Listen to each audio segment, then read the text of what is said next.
न्यायाधीश ने तो उसी समय स्पष्ट कर दिया था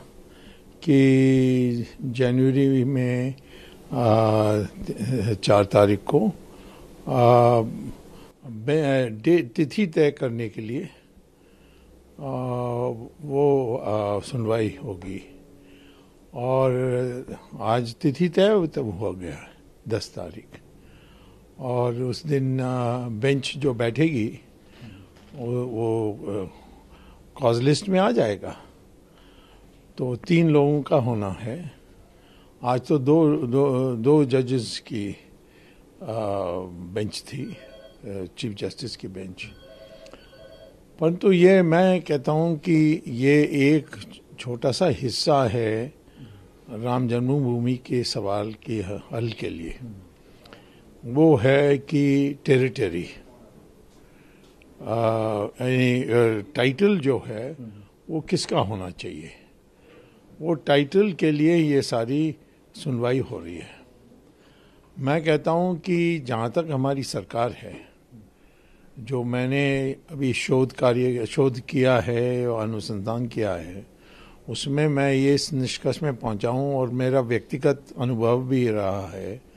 कि नरसिम्हा राव के काल में सुप्रीम कोर्ट ने हल पूछा था नरसिम्हा राव की सरकार से, और नरसिम्हा राव ने फिर एक स्टेटमेंट निकाली 14 सितंबर 1994, और उस स्टेटमेंट को सॉलिसिटर जनरल ने एफिडेविट के रूप में, यानी सॉलिसिटर जनरल के एफिडेविट के रूप में उन्होंने पेश किया था सुप्रीम कोर्ट में कि यदि ये कभी सिद्ध हो जाए कि वहाँ पहले एक मंदिर था, तो फिर हम ये ज़मीन हिंदुओं को दे देंगे। और ये कैबिनेट का फैसला था, और मैं उस समय कैबिनेट रैंक मिनिस्टर भी मेरा था WTO के संबंध में नरसिम्हा राव की सरकार में, आप जानते हैं।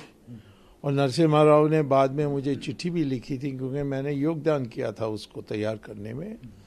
तो उन्होंने मुझे प्रशंसा की चिट्ठी भी लिखी थी। तो मैं ये कहता हूँ कि आज नरेंद्र मोदी को साहस करना चाहिए, यानी उसको धैर्य से आज रात को ही कोई हिंदू संगठन, मैं समझता हूँ सबसे उपयुक्त होगा विश्व हिंदू परिषद, उसको ये ज़मीन जो सरकार के अधिग्रहण के कारण अपने हाथ में है, वो पूरा ज़मीन विश्व हिंदू परिषद को देकर कह देना कि एक विशाल मंदिर निर्माण कार्य शुरू करिए, और अगला दिन सुप्रीम कोर्ट को अवगत करा दें कि हमने नरसिम्हा राव की जो